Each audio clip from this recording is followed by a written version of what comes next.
उस कानून को लागू करना तो बहुत दूर की बात, अगर उसको लागू करने की मांग करने के लिए किसान चलते हैं हरियाणा से तो संदूक बॉर्डर पर ही रोक दिए जाते हैं, नहीं मानते हैं तो जेलों में डाल दिए जाते हैं, उन पर फायरिंग की जाती है, ढोंग करने के लिए फूल भी बरसाए जाते हैं, उसके ऊपर से फायरिंग करती है। सरकार दिल्ली में बैठी है, मैं पूछना चाहता हूं कि हर साल 2 करोड़ रोजगार देने का वादा करके आजाद भारत की सबसे ज्यादा बेरोजगारी दर अगर कभी हुई है तो आज की तारीख में है, लेकिन वित्त मंत्री जी इस मुद्दे पर कभी आपकी बात नहीं निकलती है। मैं अगर बात करूं किसानों की तो डीएपी आप नहीं दे रहे, एमएसपी आप नहीं दे रहे, कर्ज माफी का वादा आपने किया था, आज तक कर्ज माफ नहीं हुआ। अगर कोई बड़े उद्योगपति हैं तो उनके लाखों करोड़ कर्ज माफ होंगे, अगर किसानों के ऊपर कहीं 10-20 हजार रुपए भी छूटता है तो उनके लिए पुलिस से वसूली कराई जाती है आपकी सरकार के माध्यम से। इसे मैं धन्यवाद सभापति जी। सभापति जी, माननीय वित्त मंत्री जी द्वारा 2024-25 के लिए जो लाई हुई अनुपूरक मांगे हैं उसका मैं अपनी पार्टी की ओर से पुरजोर विरोध करता हूं। विरोध केवल इस बजट के लेने का या स्वीकृति देने का नहीं है, सरकार की एक प्रक्रिया है, बजट आप लेंगे। सवाल इस बात का है सभापति जी कि जिन मुद्दों पर, जिन बातों के साथ, जिन वादों के साथ आज ये सरकार दिल्ली में बैठी है, मैं पूछना चाहता हूं कि हर साल 2 करोड़ रोजगार देने का वादा करके आजाद भारत की सबसे ज्यादा बेरोजगारी दर अगर कभी हुई है तो आज की तारीख में है, लेकिन वित्त मंत्री जी इस मुद्दे पर कभी आपकी बात नहीं निकलती है। पप्पू भाई चर्चा कर रहे थे काले धन की, मैं उनकी बात का समर्थन करता हूं। स्विस बैंक से 100 दिन के अंदर काला धन लाने का वादा करने वाले लोग 11 साल में भी काला धन नहीं ला पाए। सभापति जी, हमारे किसान भाइयों को स्वामीनाथन जी की सिफारिशों के अनुरूप उनकी फसलों की लागत का 1.5 गुना समर्थन मूल्य देने का कानूनी वादा करने के बावजूद ये केंद्र की सरकार ने आज तक उस कानून को लागू करना तो बहुत दूर की बात, अगर उसको लागू करने की मांग करने के लिए किसान चलते हैं हरियाणा से तो संदूक बॉर्डर पर ही रोक दिए जाते हैं, नहीं मानते हैं तो जेलों में डाल दिए जाते हैं, उन पर फायरिंग की जाती है, ढोंग करने के लिए फूल भी बरसाए जाते हैं, उसके ऊपर से फायरिंग कर दी जाती है। अगर कोई राजनीतिक दल यहां से सदन में बैठे हुए अगर हमारे माननीय सांसदगण मिलने की कोशिश करते हैं उन किसान भाइयों से जेल में जाकर, तो हमारे किसान भाइयों को भी उस जेल तक में नहीं मिलने दिया जा रहा है।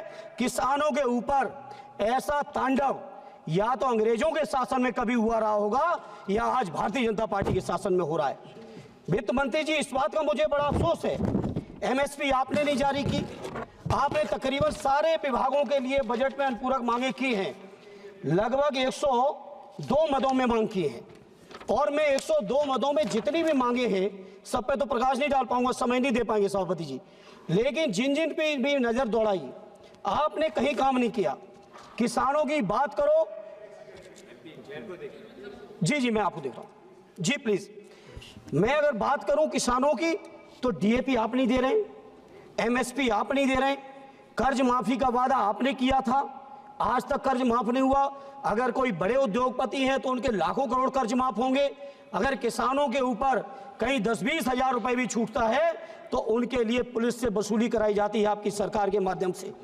इसे मैं इस मौके पर मांग करता हूं अपने किसान भाइयों के लिए, जैसी समाजवादियों ने कभी व्यवस्था बनाई थी, सदैव नेताजी ने उत्तर प्रदेश के अंदर किसानों को पेंशन देने का काम किया था, हम चाहते हैं केंद्र सरकार हमारे किसानों को भी पेंशन दे, हमारे मजदूरों को भी पेंशन दे। ऐसे सभापति जी, जहां किसानों की समस्या है, नौजवानों के साथ हम समाजवादियों का नारा रहा है कि बेकारों को काम दो या बेकारी का दाम दो, दवा पढ़ाई मुफ्ती हो, कपड़ा रोटी सस्ती हो। मैं अपने नौजवानों के लिए मांग करता हूं केंद्र की सरकार से कि प्राइमरी से लेके, नर्सरी से लेके और पोस्ट ग्रेजुएशन और रिसर्च तक की हमारे नौजवानों को पढ़ाई मुफ्त कराई जाए।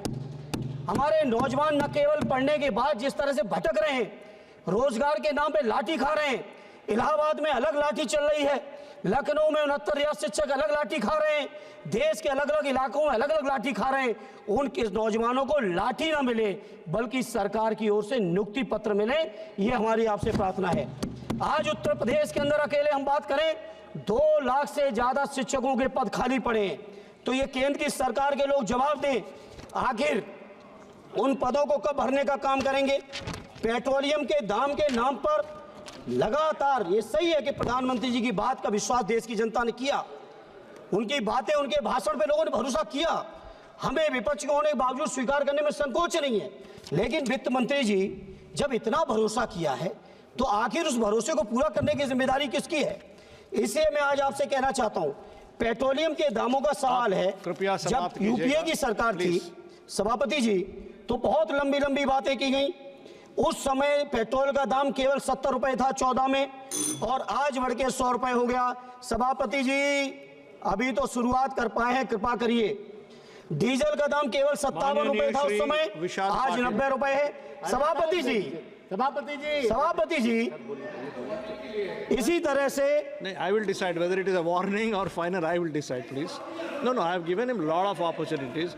I am giving you 30 seconds. Please conclude. सभापति जी, Okay, 1 minute. Please conclude. Gas का दाम 1200 था, 400 था, आज 1200 हो गया है। इसी तरह से पेट्रोलियम से लेके तमाम चीजें, प्रधानमंत्री राहत कोष के लिए मैं प्रार्थना करूंगा माननीय वित्त मंत्री जी। हेलो, हम लोग सांसद लोग चिट्ठी लिखते हैं, सभापति जी आप भी झेलते होंगे, 30-40 लाख लोगों की आबादी है और केवल 35 लोगों के लिए कंसीडरेशन होता है, हालांकि बजट से नहीं जाता है। आप बजट से देना चाहो दो प्रधानमंत्री राहत कोष में, लेकिन मेरा अनुरोध यह है सभी सांसदों की ओर से कि 35 की सीमा बढ़ा के इसको अनलिमिटेड कर दो गरीबों के इलाज के लिए। ये कोई मेरी अकेले व्यक्तिगत समस्या नहीं है। मनरेगा के मजदूरों को रोजगार दो, अग्निवीर की स्कीम को लागू करो वापस। इसी तरह से रोजगार सेवक, आंगनबाड़ी, आशा बहुएं, पंचायत सहायक, शिक्षा मित्र, अनुदेशक, रसोईया से लेकर जितने संविदा कर्मी हैं, उन संविदा कर्मियों का मानदेय बढ़ाओ, उनको स्थायी करो और एक आजमगढ़ की